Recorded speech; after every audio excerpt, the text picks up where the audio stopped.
ها؟ لما بسبب حبيبي بسبب حياك الله. الله يبارك فيك.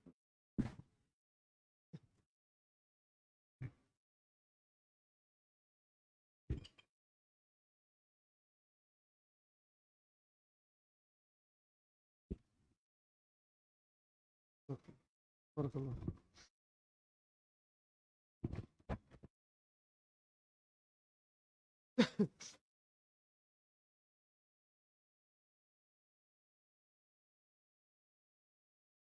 تفضل. هذا ما معنى هذا لا، الشهر؟ من كره أن يكثر سواد الفتن التي قبله. قصدي أنا مش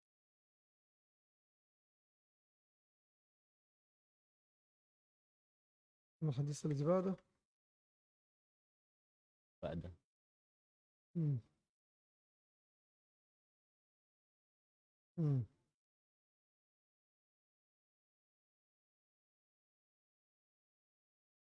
تحتاج إلى أن أنت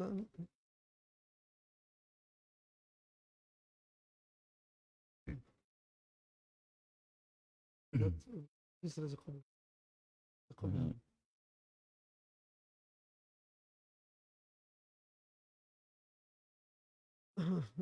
الباب الثاني عشر. هنا.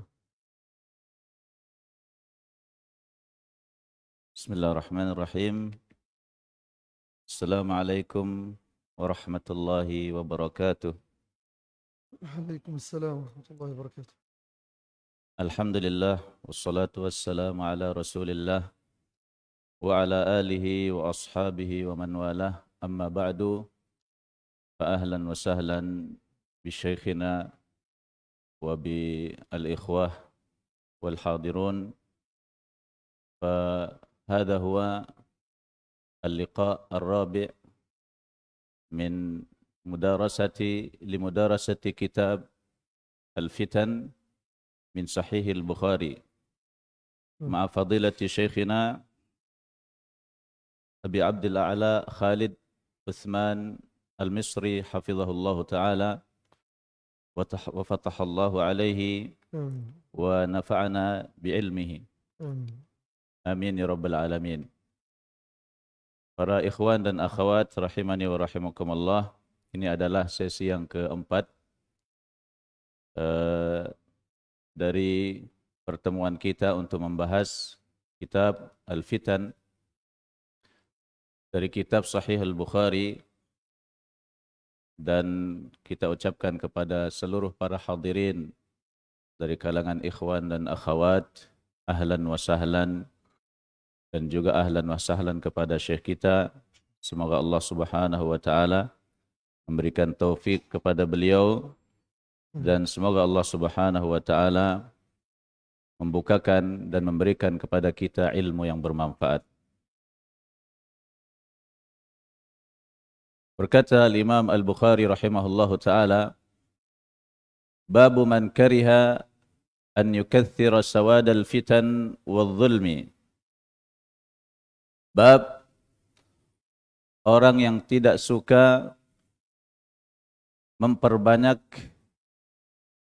jumlah fitnah-fitnah dan kezaliman. Berkata Imam Al-Bukhari rahimahullahu taala, haddatsana Abdullah ibn Yazid, haddatsana Haywah wa ghairuhu, qala haddatsana Abu al-Aswad wa qala Al-Layth an Abi al-Aswad qala quti'a ala ahli al-Madinati ba'thun faqtutibtu fihi. Kita langsung ke atharnya tanpa menyebutkan sanadnya untuk meningkat waktu. Dari Abu al-Aswad, ia berkata, telah diputuskan untuk penduduk Madinah agar menentukan pasukan. Faqtutibtu fihi, maka aku pun tercatat dalam pasukan tersebut. Falaqitu Ikrimata fa akhbartuhu. Maka aku pun bertemu dengan Ikrimah dan aku mengabarkan berita tersebut. Fanahani asyaddan nahi. Kemudian dia pun melarangku dengan larangan yang keras. Thumma qala, kemudian dia mengatakan, akhbarani Ibnu Abbasin anna nasan minal muslimin. Anna unasan minal muslimin kanu ma'al musyrikin. Yukathiruna sawadal musyrikin ala Rasulillah sallallahu alaihi wasallam. Telah mengabarkan kepadaku Ibnu Abbas bahwasanya sekelompok orang dari kalangan kaum muslimin dahulu bersama orang-orang musyrik memperbanyak jumlah kaum musyrikin terhadap Rasulullah sallallahu alaihi wasallam, yaitu untuk melawan Rasulullah sallallahu alaihi wasallam. Fayatis sahmu fayurma bihi fayusibu ahadahum fayaqtuluhu. Maka datanglah panah, kemudian dia pun dilempar dengan panah tersebut sehingga mengenai salah seorang di antara mereka, kemudian membunuhnya. Aw yadribuhu fayaqtuluhu, atau dia memukulnya kemudian membunuhnya. Fa anzalallahu ta'ala, maka Allah Subhanahu wa taala menurunkan, innal ladzina tawaffahumul malaikatu zalimi anfusihim. Sesungguhnya orang-orang yang diwafatkan oleh para malaikat dalam keadaan zalim terhadap diri-diri mereka. Bismillah, alhamdulillah, wassalatu wassalamu ala rasulillah wa ala alihi wa ashabihi wa man ittaba'a hudah. Amma ba'd. فأبو الأسود راوي هذا الحديث وهذا الأثر اسمه محمد ابن عبد الرحمن ابن نوفل، وكان مشهورا بيتيم عروة بن الزبير.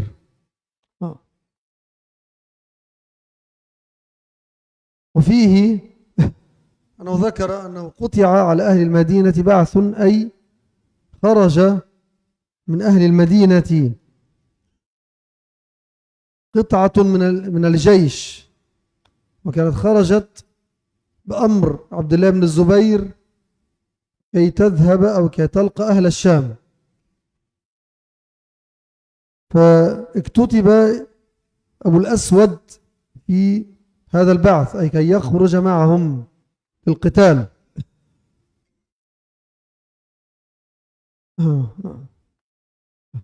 أرجم هذا أولا.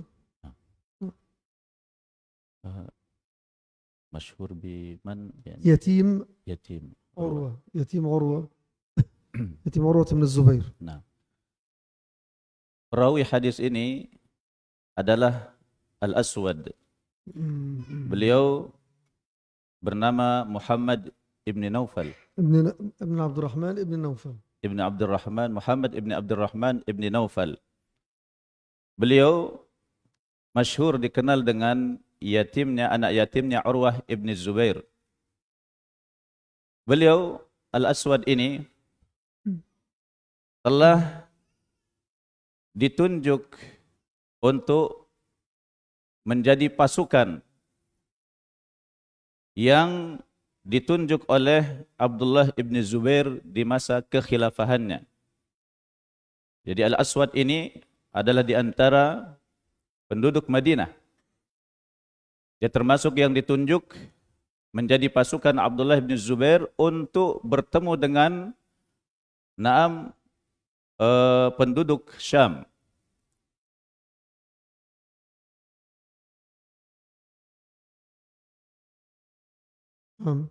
نعم. طيب. فلقي أبو الأسود عكرمة كان مولى ابن عباس رضي الله عنهما ومن ثقات أصحاب ابن عباس، فاستفتاه أو أخبره بهذا البعث، فنهاه عكرمة عن الخروج معهم أشد النهي، لأنه علم أنه قتال فتنة بين المسلمين، أنه قتال فتنة بين المسلمين. نعم. ثم ذكر له قول ابن عباس رضي الله عنهما فيما كان من أمر المسلمين مع المشركين أن هناك أناسا من المسلمين أو كانوا موجودين مع المشركين اختلطوا بهم فكثروا سوادهم، أي كثروا عددهم في الظاهر. هم لا يريدون نصرة المشركين، هم فقط كانوا معهم أو خرجوا معهم، وإن لم ينصروهم وإن لم Lima kuntum. Sesungguhnya orang-orang yang diwafatkan oleh malaikat dalam keadaan zalim terhadap diri mereka, yaitu dikarenakan mereka tidak hijrah bersama Nabi SAW padahal mereka mampu untuk hijrah, sehingga kalian bisa hijrah dan beribadah di bumi manapun. Jadi Allah Subhanahu wa taala tidak menerima uzur mereka karena mereka memperbanyak jumlah orang-orang musyrik dalam keadaan mereka mampu untuk berhijrah. نعم. ومن ثم استفاد البخاري رحمه الله من هذا الحديث عن ابن عباس هذا التبويب، حيث قال من كره أن يكثر سواد الفتن والظلم، يعني لا ينبغي للمسلم بل لا يجوز له أن يقوي شوكة أهل الباطل ولو بمجرد أن يكثر سوادهم، يعني عددهم،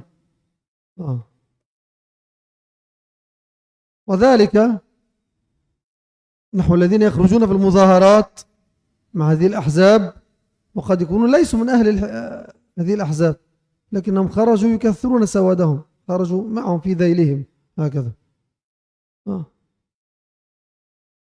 وقد يقتل أحدهم في الأصل ليس معهم لكنه خرج يكثر سوادهم. وهذا حدث لبعض الناس في الثورات الأخيرة دي، سميت بالثورات الربيع العربي هذه التي كانت وبالا ودمارا على بلاد الإسلام. فإياك يا عبد الله أن تكثر سواد أهل الفتن، وكذلك يدخل في هذا الذين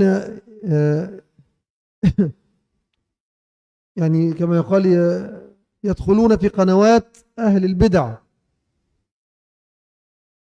من الخوارج وغيرهم، يكثرون عددهم، قنوات اليوتيوب، قنوات التليجرام وهذا التويتر، يدخلون تحت دعوة أنهم يريدون أن يسمعوا كلام هؤلاء. لا، هذا ليس لك، لا تكثر سواد هؤلاء ولا تشاركهم في مواقعهم وقنواتهم، ولا تكن معهم، ولا تكن عونا لهم بأي صورة من صور العون. نعم.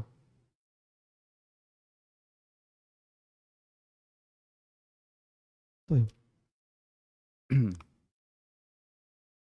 Kemudian beliau mengatakan, dari sinilah kemudian Al-Imam Al-Bukhari rahimahullahu ta'ala, yaitu dari ucapan Ibnu Abbas, beliau mengambil faedah sehingga menjadikannya sebagai judul pembahasan ini, yaitu bab man yakrahu أن يكثر سواد الفتن والظلم.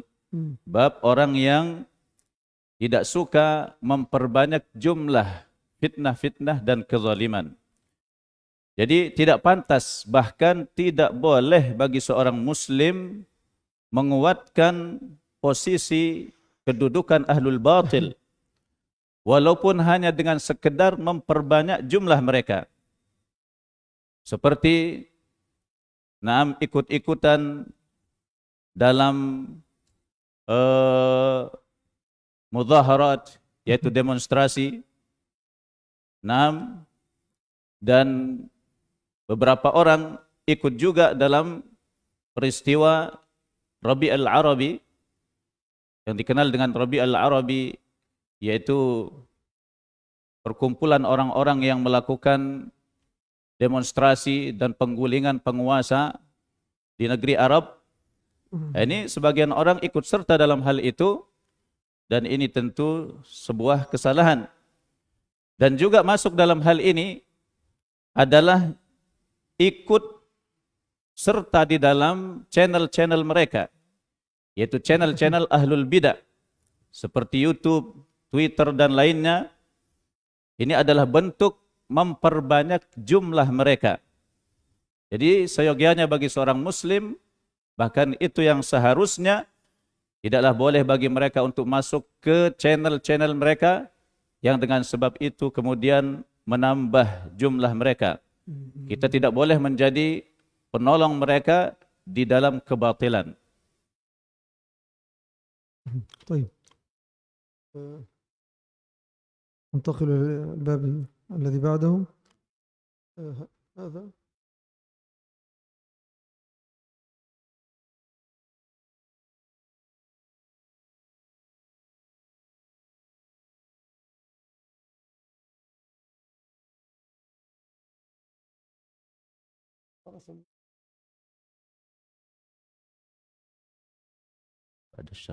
بعد الشرع ترجم.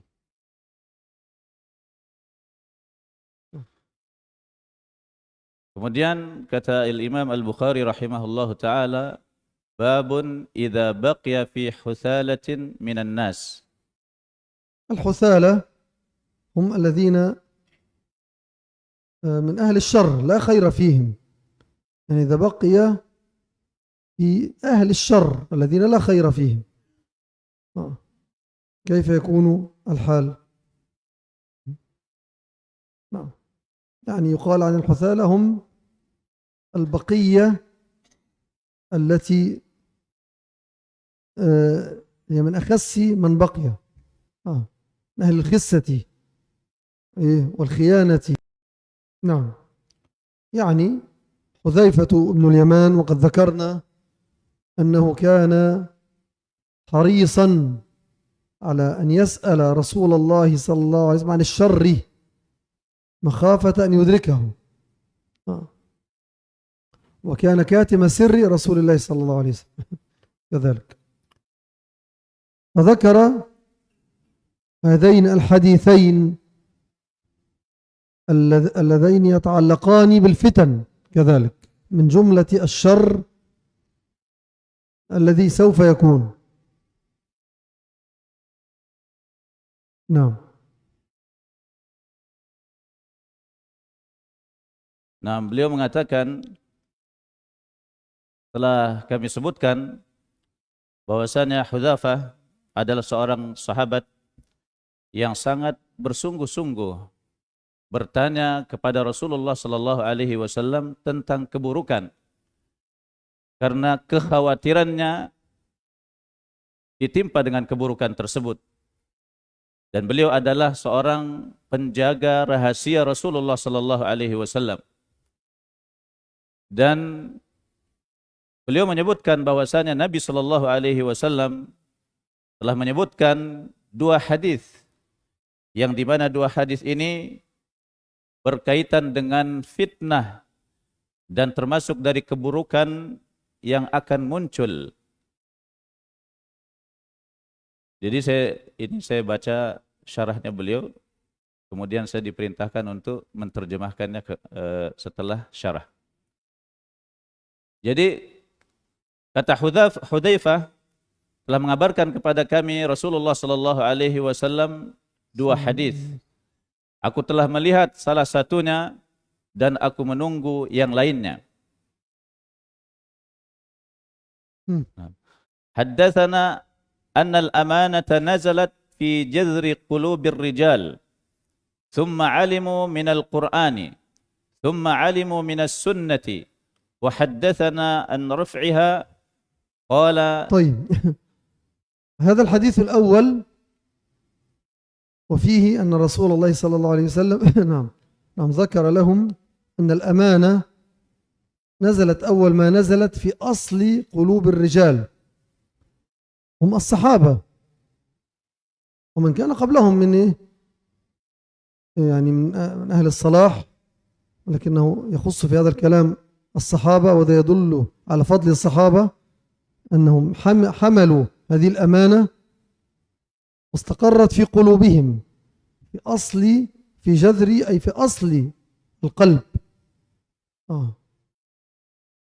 وبناء على هذا علموا القرآن والسنة، حملوا أمانة القرآن والسنة وبلغوها إلى من بعدهم، وكلما فتحوا الأمصار بلغوا هذه الأمانة وأدوها على أحسن وجه. نعم. Beliau mengatakan ini adalah hadis yang pertama yang disampaikan oleh Rasulullah sallallahu alaihi wasallam, dan terdapat padanya bahwasanya Nabi sallallahu alaihi wasallam menyebutkan kepada para sahabat tentang amanah, bahwasanya amanah itu turun di akar hati-hati para lelaki, dan yang dimaksudkan dengan para lelaki di sini adalah para sahabat. Dan ini menunjukkan keutamaan para sahabat. Mereka adalah orang-orang yang memiliki amanah. Amanah itu masuk ke dalam, sifat amanah itu masuk ke dalam relung hati mereka. Mereka mengemban amanah Al-Quran dan Sunnah. Kemudian mereka menyampaikannya dengan penyampaian yang terbaik. No. ما ترجمت الحديث. لا متأكمل. وحدثنا عن رفعها قال ينام الرجل النوم. اقرأ. نعم. حدثنا عن رفعها. حدثنا أن الأمانة من هنا. نعم. لا هذا ماذا ترجمت الآن؟ ما ترجمت. نعم. لا ترجمت كلامي. نعم ترجمت كلامي. طيب كلامي هو شرح من هذا. طيب.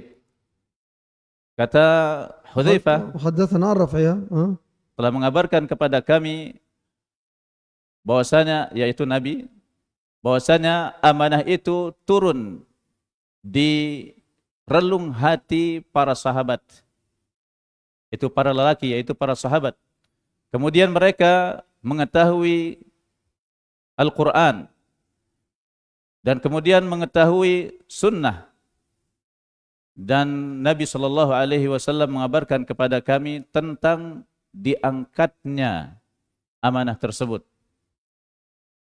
Qala, kemudian Hudzaifah mengatakan berkata Nabi sallallahu alaihi wasallam, yanamur rajulun naumata fatuqbadul amanatu min qalbihi wa yadhallu atharuha mithla atharil waqti.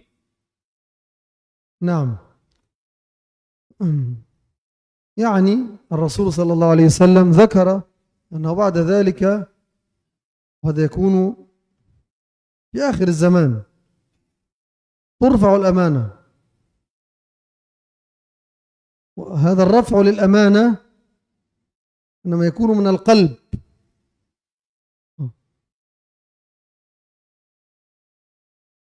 وبين صلى الله عليه وسلم كيف يكون هذا، حيث قال ينام الرجل النومة فتقبض الأمانة من قلبه. يعني الأمانة هنا هي معنى الإيمان كذلك، الأمانة هي الإيمان.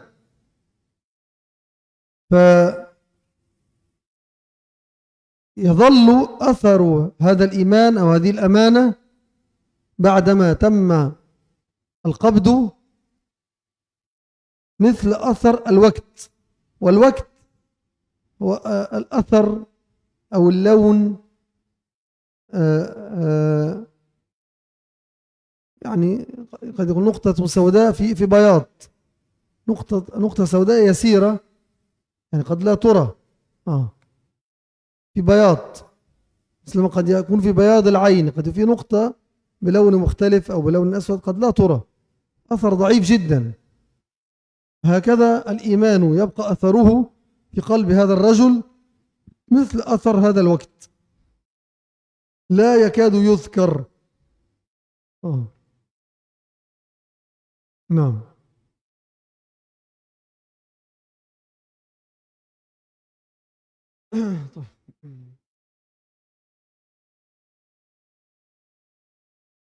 Beliau mengatakan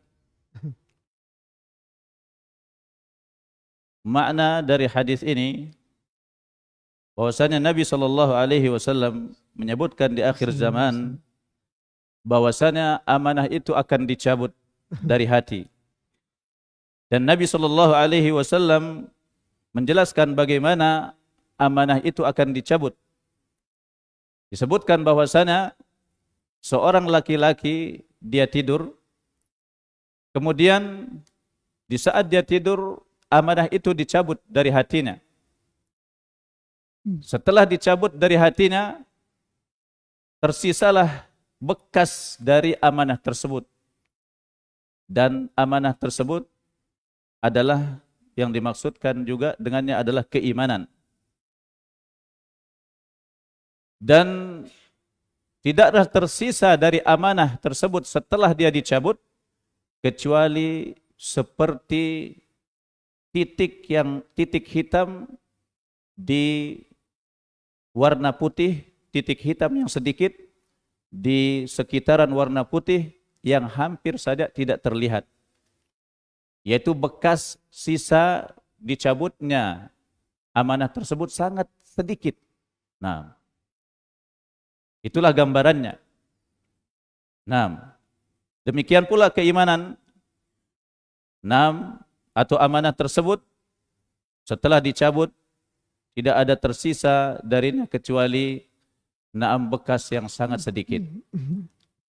Jadi kata Nabi sallallahu alaihi wasallam di sini, yanamur rajul, dari situ seorang laki-laki tidur, kemudian dicabutlah amanat tersebut dari hatinya, kemudian tidaklah tersisa darinya kecuali seperti sisa titik hitam di sekitaran warna putih. Kemudian kata Rasulullah sallallahu alaihi wasallam, "Tsumma yanamun naumata fatuqbadu fayabqa fiha atharuha mithla atharil majli kajamrin dahrajat." طيب انتظر. ثم ينام النومة فتقبض، أي كذلك، أي هذه الأمانة والإيمان، فيبقى فيها أثرها مثل أثر المجل. المجل هو أثر العمل في اليد.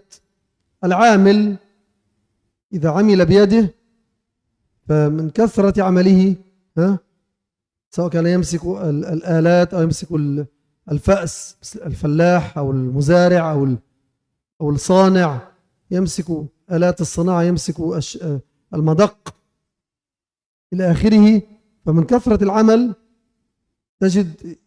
تجد يده غليظة، الجلد صار مشققا وغليظا، في أثر من أثر العمل.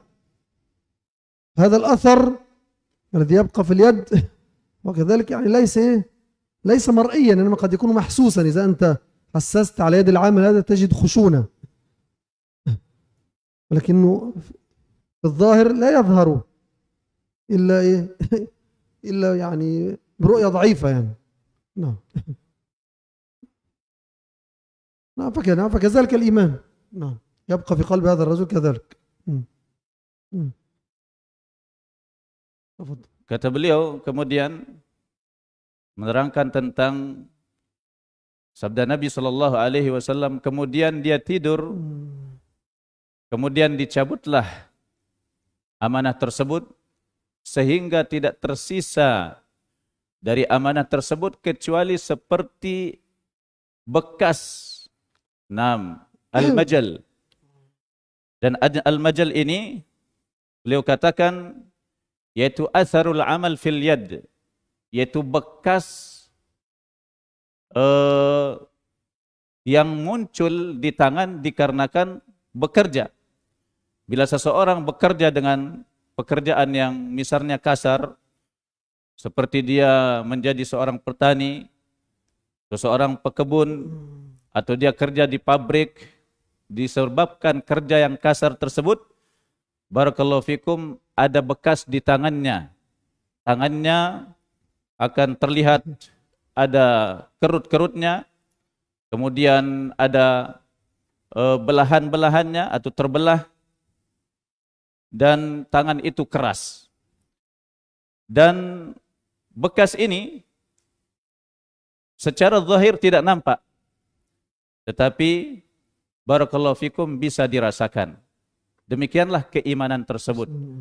Jadi seseorang, demikianlah keimanan atau amanah yang dicabut dari seseorang. Jadi dia tidur, kemudian keimanan itu dicabut ketika dia tidur, sehingga tidak tersisa bekas kecuali seperti bekas yang ada pada tangan seseorang dikarenakan kerja kerasnya. Nah, Allah musta'an.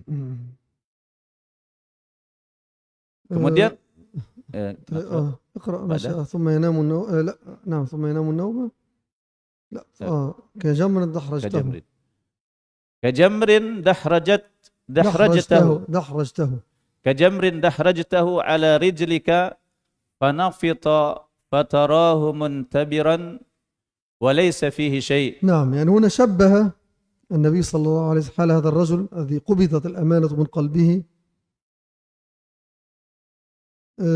بحال الرجل إذا دحرجت أي مر عليها جمر.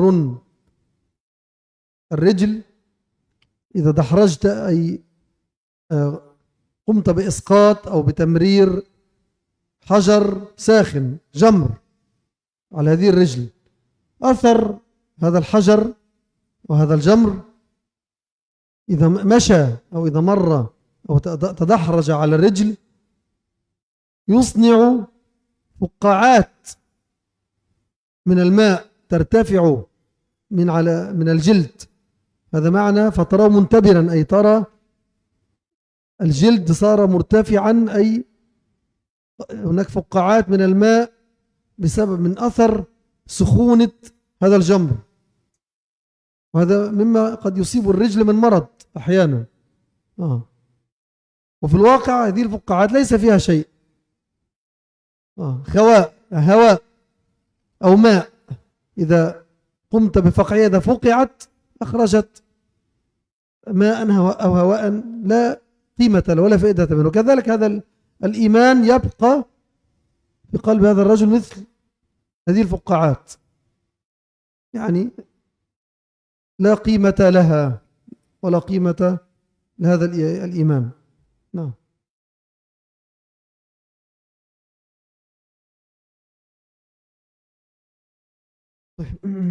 Kata beliau menjelaskan sabda Nabi sallallahu alaihi wasallam, seperti arang yang mengenai kaki sehingga kau melihat kaki itu bengkak padahal tidak ada terdapat padanya sesuatu. Demikianlah amanat. Bekasnya itu tersisa. Dan Nabi SAW mengumpamakannya dengan mengumpamakan lelaki yang dicabut darinya amanah. Seperti keadaan kaki bila dia berjalan di atas arang. Atau engkau gesekkan kaki tersebut di atas arang, maka kulit kaki tersebut akan berubah, akan kembung seperti terisi padanya air atau angin. Dan terkadang ini menyebabkan seseorang sakit. Padahal pada hakikatnya hal ini tidak ada nilainya, tidak ada apa-apanya. Hanya sekedar berisi air dan angin. Demikian pula keimanan. Akan tersisa setelah keimanan atau amanah itu dicabut, sisa yang sedikit seperti keadaan kaki yang tadi telah menginjak arang, kemudian menyebabkan ada gelembung, yang dimana gelembung ini sesuatu yang tidak berarti. نعم طيب أكمل.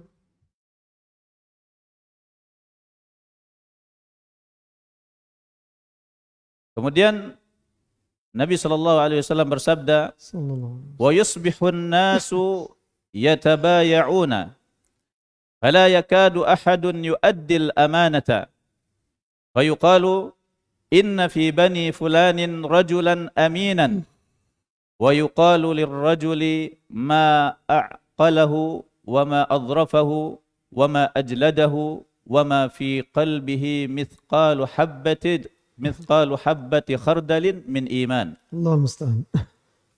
يعني هكذا يكون الحال قبل قيام الساعة.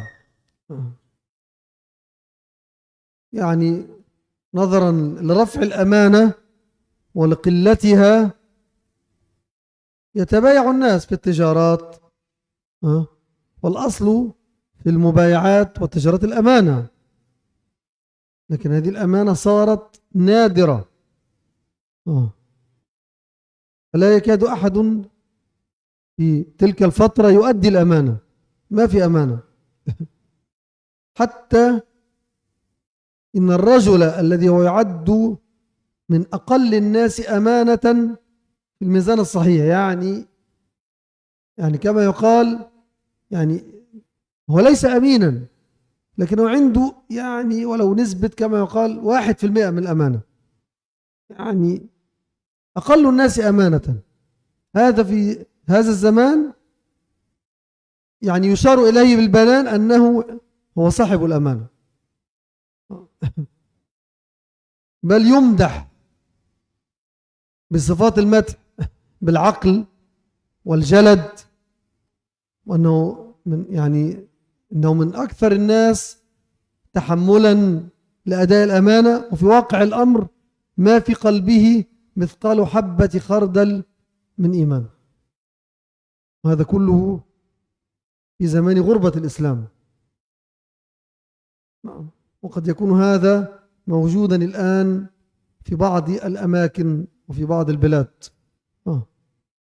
نعوذ بالله من إدراك هذا.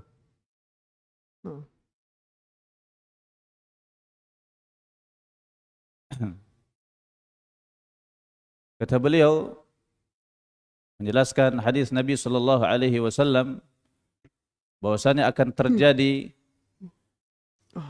orang-orang melakukan transaksi jual beli, tetapi hampir-hampir engkau tidak mendapati orang yang menunaikan amanah. Beliau mengatakan, inilah keadaan manusia sebelum terjadinya hari kiamat. Amanah itu diangkat disebabkan diangkatnya amanah dan juga sedikitnya amanah di tengah manusia. Mereka melakukan transaksi jual beli, tetapi amanah itu sangatlah sedikit dan sangat langka di tengah-tengah mereka. Sampai-sampai orang yang dia disebut dan dinyatakan sebagai orang yang amanah di zaman ini, yang dia itu dikenal oleh orang sebagai orang yang amanah, padahal pada hakikatnya dia bukanlah seorang yang amanah. Dia dipuji sebagai orang yang cerdas, sebagai orang yang penyabar di dalam mengemban amanah, tapi pada hakikatnya dia jauh dari amanah tersebut. Keamanahannya dan keimanannya seperti seberat biji sawi. نعم. وهذا كله من جملة الفتن التي تكون بين يدي قيام الساعة، وكله تمهيد لرفع الإيمان من الأرض بالكلية، لما تأتي ريح قبيل قيام الساعة فتقبض أرواح المؤمنين جميعا، فلا يبقى في الأرض مؤمن يقول لا إله إلا الله. فتقوم الساعة على شرار الناس كما ذكرنا هذا في المجلس الماضية. نعم. Nah, beliau mengatakan ini adalah di antara peristiwa yang terjadi sebelum terjadinya hari kiamat, sebagai pendahuluan sebelum diangkatnya keimanan tersebut secara keseluruhan, yaitu dengan ditiupnya angin, dikirimnya angin, yang kemudian dengan sebab ditiupnya angin tersebut dicabutlah nyawa-nyawa orang-orang yang beriman, sehingga tidaklah terjadi hari kiamat itu kecuali kepada manusia-manusia yang paling jelek. Nah. Nah. Akmil. Walaqad ata alayya zamanun wala ubali ayyukum bay'atu la in kana musliman raddahu alayya al-islam wa in kana nasraniyan raddahu alayya sa'ih wa amma al-yawm fama kuntu uba'i'a illa fulanan wa fulanan. نعم. يعني هنا حذيفة رضي الله عنه أيضا يبين الحالة في زمانه أو في زمن القرون الفاضلة، أنه بسبب وجود الأمانة، وأنها نزلت في أصل أو في جذر قلوب الرجال، فكانوا يتبايعون بالأمانة ويبايعون بالأمانة، فكان لا يبالي أن يبايع مسلما أو أن يبايع حتى نصرانيا، لأن المسلم هو يلتزم بأحكام الإسلام وسوف يؤدي الأمانة إليه. والنصراني أو حتى ولو كان يهوديا، يعني من أهل الكتاب أو من أهل الذمة، إنه عليه ساعي الذي يتولى أخذ سواء الجزية أو الخراج أو ما شكل ذلك من هذا النصراني أو من هذا اليهودي، هذا النصراني أو من هذا اليهودي الذي يدخل في جملة أهل الذمة أو في يعني الذين لهم أمان. هنا في هذه الحال الأمانات تؤدى. هو يقول إن هذا الزمان كان موجودا ثم تغيرت الأحوال، نعم، لما فقدت الأمانة. نعم. Beliau mengatakan di sini Hudzaifah menjelaskan tentang keadaan di zamannya. Dikarenakan adanya sifat amanah di tengah-tengah mereka, mereka dahulu melakukan transaksi jual beli dengan amanah. Kemudian beliau menyebutkan bahwasanya dia tidak peduli apakah dia akan melakukan transaksi dengan seorang muslim, transaksi jual beli dengan seorang muslim atau selain muslim. dari kalangan Nasrani misalnya. Karena seorang muslim itu dia akan menunaikan hukum-hukum Islam. Sedangkan seorang ahlul kitab, baik itu dia adalah Yahudi atau Nasrani, dia itu adalah dari kalangan orang-orang yang memiliki penguasa yang mereka menunaikan jizyah mereka kepadanya. Yaitu artinya bahwa Hudzaifah ibnul Yaman ini menerangkan tentang peristiwa di masanya, bahwasanya dia tidak peduli berjualan dengan siapa saja, Muslim atau Nasrani. Karena masing-masing ini, yaitu bila dia adalah seorang Muslim, maka dia akan menunaikan hukum-hukum Islam. Bila dia adalah seorang Nasrani, maka dia itu adalah seorang yang masuk di tengah-tengah kaum muslimin, hidup di tengah-tengah kaum muslimin, yang dimana mereka di bawah kekuasaan kaum muslimin. طيب أظن بهذا نكون انتهينا إن شاء الله من هذا المجلس. سبحانك اللهم وبحمدك أشهد أن لا إله إلا أنت أستغفرك وأتوب إليك. وصلى الله على محمد وعلى آله وأصحابه وسلم. Barakallahu fiik. Kita cukupkan sampai di sini. Kita mengucapkan jazallahu syekhana khairal jaza' ala ma qaddam wa ala ma alqa min al-ulum an-nafi'ah, wa nafa'ana Allahu bi'ilmihi wa hafizahu Allahu min kulli su'in wa makruhin. Wa barakallahu fikum. Subhanakallahumma wa bihamdik asyhadu an la ilaha illa anta astaghfiruka wa atubu ilaik. Assalamualaikum warahmatullahi wabarakatuh.